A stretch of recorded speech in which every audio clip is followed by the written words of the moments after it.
O governo federal mapeou 14 mil pontos de riscos no país. Nestes locais vivem hoje pelo menos 4 milhões de pessoas. Segundo o ministro da Integração e do Desenvolvimento Regional, Valdez Góes, se for necessário, o governo fará desapropriações para atenuar novos desastres. O Marcelo Matos tem mais informações para a gente sobre esse mapeamento feito pelo governo federal. Certo, Matias? Bem-vindo, meu querido.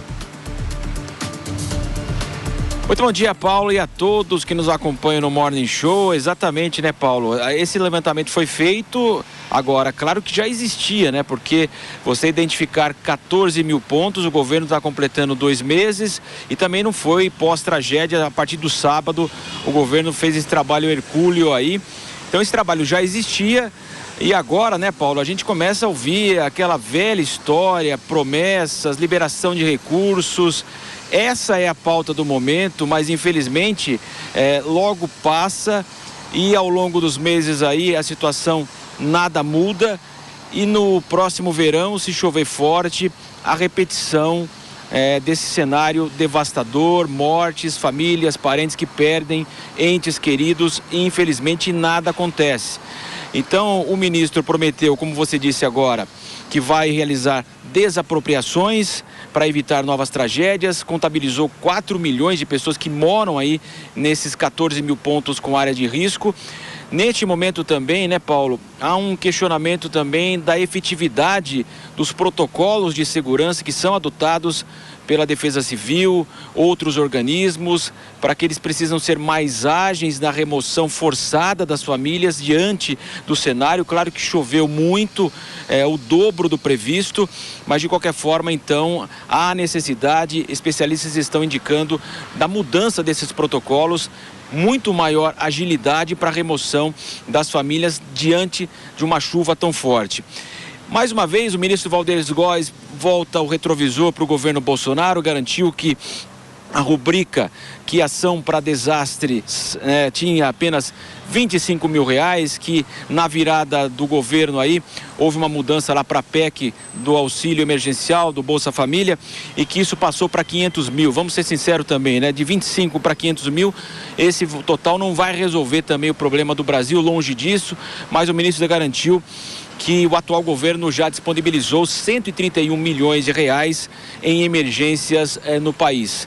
Há também um jogo de empurra-empurra agora, em razão do CEMADEM, que é o Centro Nacional de Monitoramento de Alertas e Desastres Naturais, que teria avisado a Defesa Civil da incidência das chuvas, que a Defesa Civil de São Paulo colocou lá 250 milímetros, fez os seus alertas, garantiu que haveria muita chuva, só que a chuva foi muito maior. Então também há a discussão desse protocolo que precisa ser atualizado nessas emergências para evitar esse grande volume de mortes. Então a gente espera, né?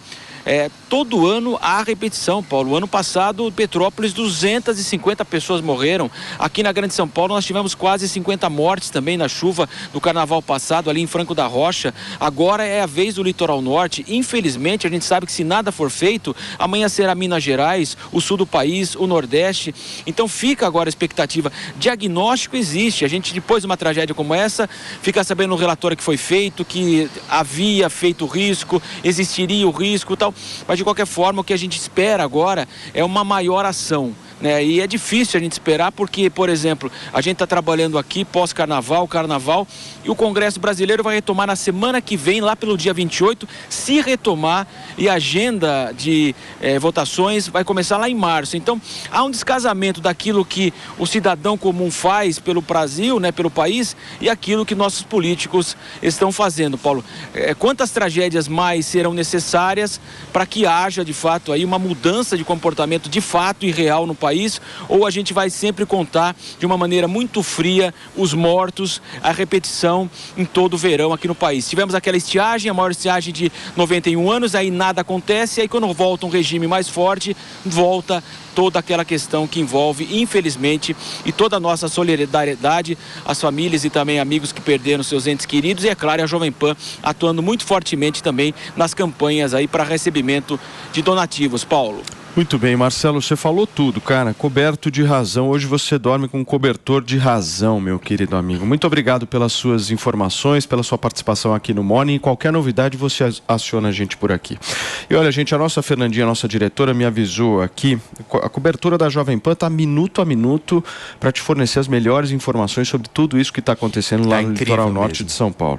A Defesa Civil de São Paulo está agora divulgando que nos próximos 4 dias, prestem atenção nisso que eu vou falar agora, nos próximos 4 dias, ou seja, de hoje, quinta-feira, até domingo, São Sebastião pode ser atingida por mais uma forte chuva, um forte temporal. Nós estamos falando aí de uma previsão girando em torno de 4 dias de 120 milímetros. Nossa, a previsão é para hoje, quinta-feira, 40 milímetros, sexta-feira, 30 milímetros, sábado, 20 e domingo mais 30.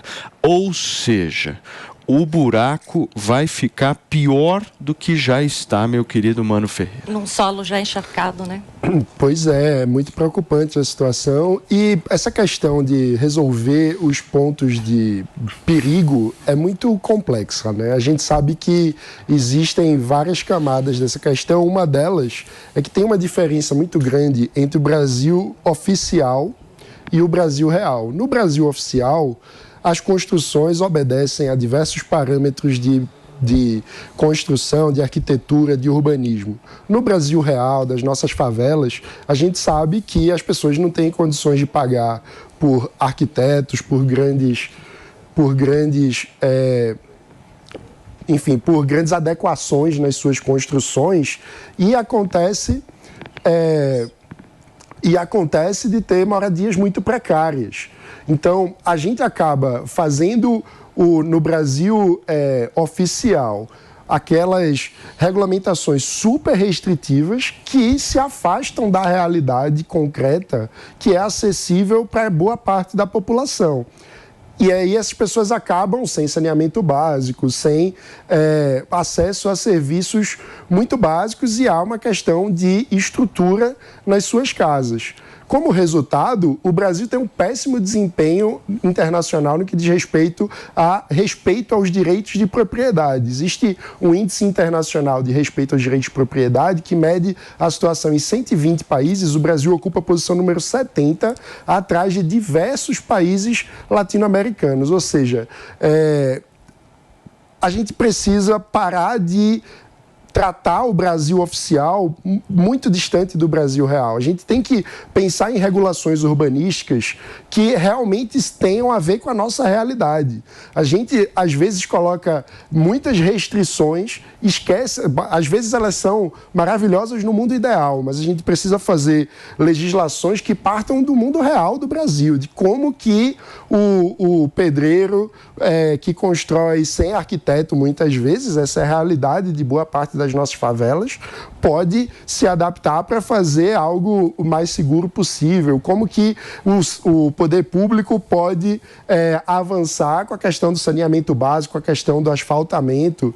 Enfim, a gente precisa fazer com que esse debate saia da teoria, onde a lei é muito bonita, e a lei precisa encontrar a realidade das pessoas que estão em situação muito precária. Agora, mesmo em momentos de tragédia, minha querida Elaine, a narrativa política, ela impera, né? De todos os lados possíveis, né? Sei lá, eu já vi gente pegando gastos de lei Rouanet e trazendo junto para esse debate. Já vi gente falando que o Bolsonaro deixou os 25 mil reais, só que na realidade o Lula deixou 500 mil, como o Marcelo Matos bem disse. Ou seja, não muda porcaria nenhuma. Ou seja, é tudo uma narrativa política que você vai soltando para ver quem ganha na internet. É a verdade que nos últimos 14 anos, a quantidade de dinheiro destinada no nosso orçamento para prevenção de crise em áreas de risco caiu 10 vezes. E isso não é um governo só, são vários governos, são vários. O Brasil é movido à reação e não prevenção. Por exemplo, São Sebastião, que foi a área mais atingida, tem 34 processos na justiça por não fazer nada nas áreas de risco.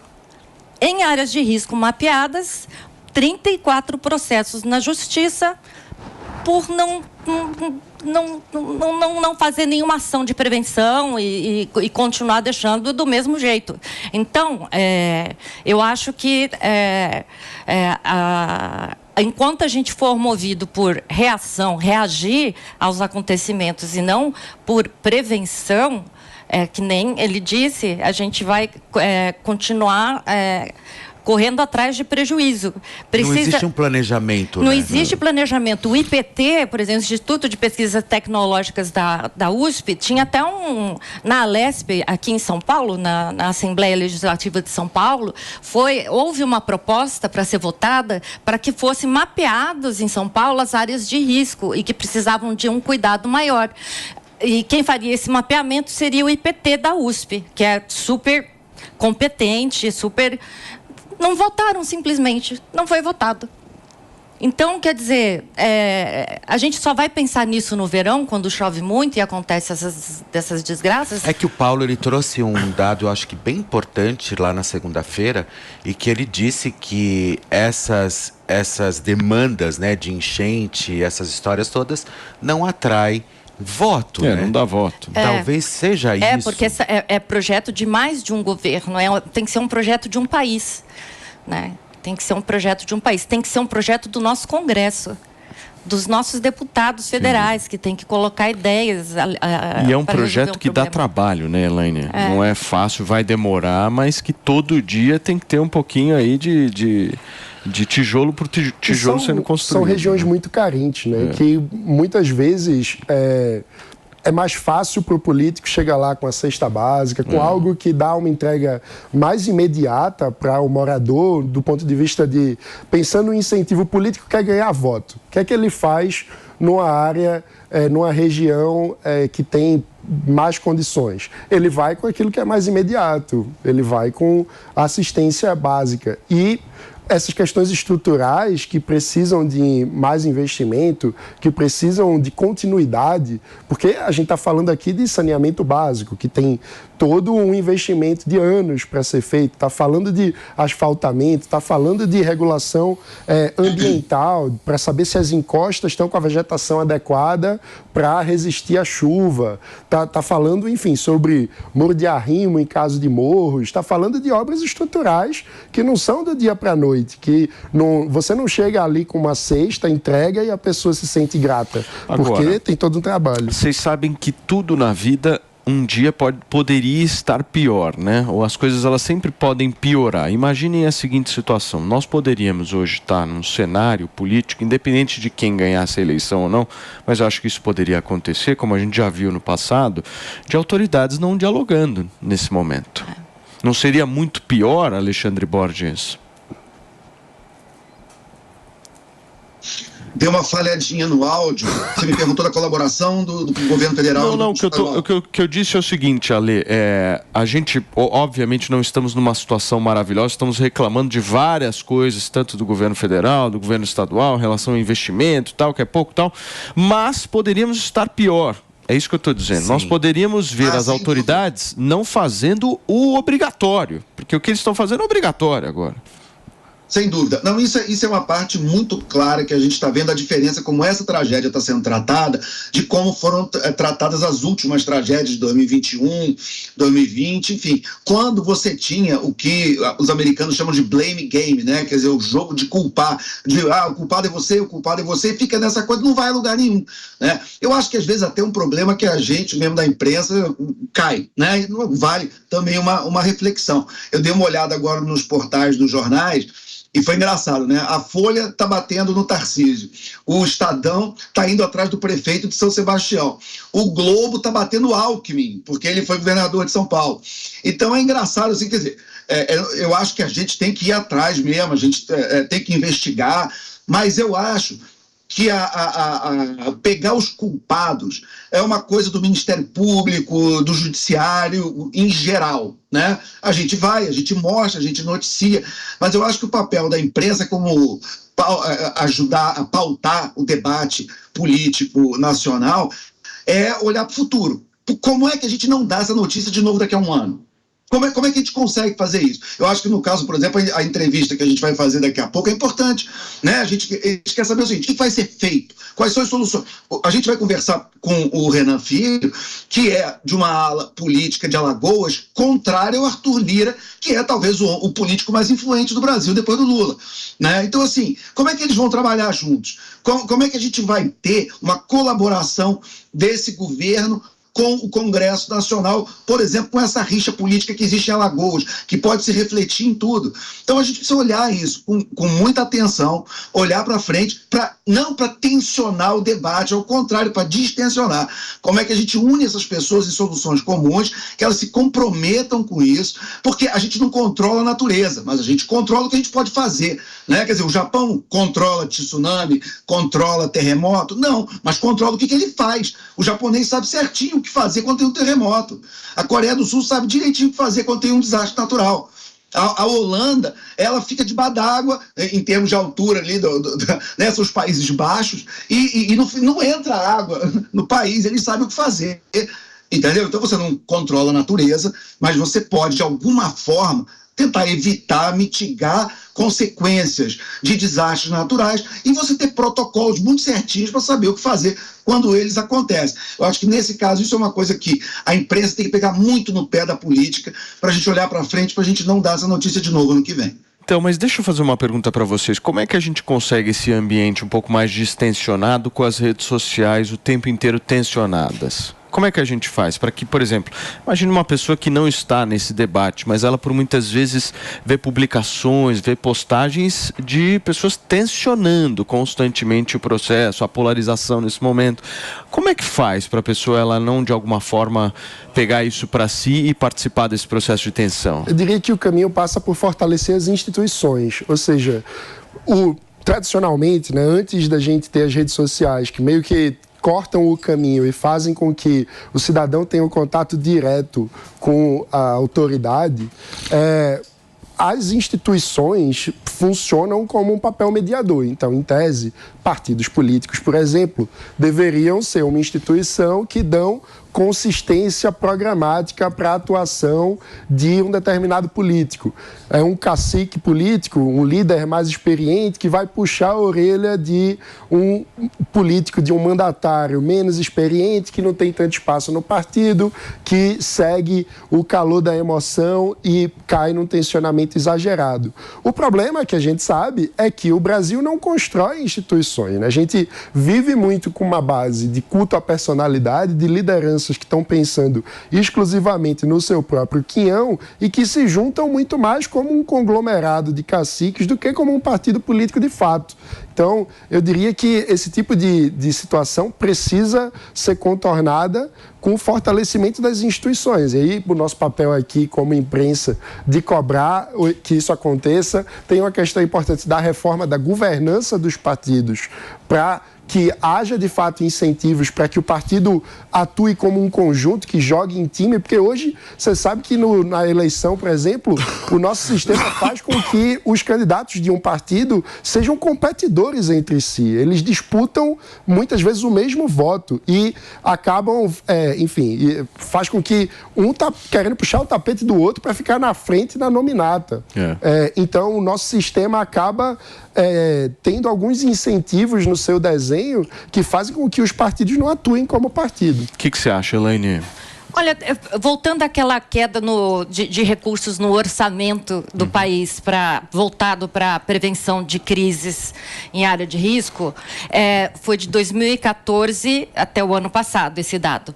Tinha governo do PT e o governo de direita, do PL. Então, assim, é a esquerda e a direita. É centro, para frente, para trás, é todo mundo. Assim, mundo. Não adianta culpar a direita, porque no governo da esquerda também teve essa queda. Perfeito. Gostaria muito de saber para onde foram esses recursos, né? Porque caiu muito. E as tragédias só intensificando, porque a gente tem hoje um problema de aquecimento global que não dá para ignorar. Essas tragédias vão ser mais frequentes, essas tragédias climáticas que não precisam se traduzir em mortes, né? A gente vai ter, talvez não evite essa força da natureza que tem atingido cada vez mais o mundo inteiro, não é só o Brasil, mas evitar mortes. E aí eu falo, essa queda de recursos foi da direita e foi da esquerda, não foi? Então, mas Elaine, a minha dúvida para vocês é justamente o seguinte: como é que a gente retira as pessoas do mundo da fantasia, que é o mundo da internet, o mundo dos memes, da lacração, da curtida fácil, e a gente traz as pessoas para essa realidade que você está dizendo? Porque esse número que você está trazendo é o número do mundo real. Isso aí que você acabou de trazer pra gente é mundo real. Não é fake de narrativa política. Aqui você está trazendo o seguinte, amigo: nos últimos 14 anos o Estado brasileiro não investiu. Se é Lula, se é Bolsonaro, se é fulano, se é ciclano, não interessa. Está aqui o dado. Certo? Mas a minha dúvida é como é que a gente tira as pessoas do mundo da fantasia e traz para essa realidade? Para que as pessoas entendam de uma vez por todas isso. É isso que eu quero entender. Mas antes... Posso só fazer um pedido para vocês? A discussão está muito boa. Já que eu falei aqui em realidade, eu preciso ir para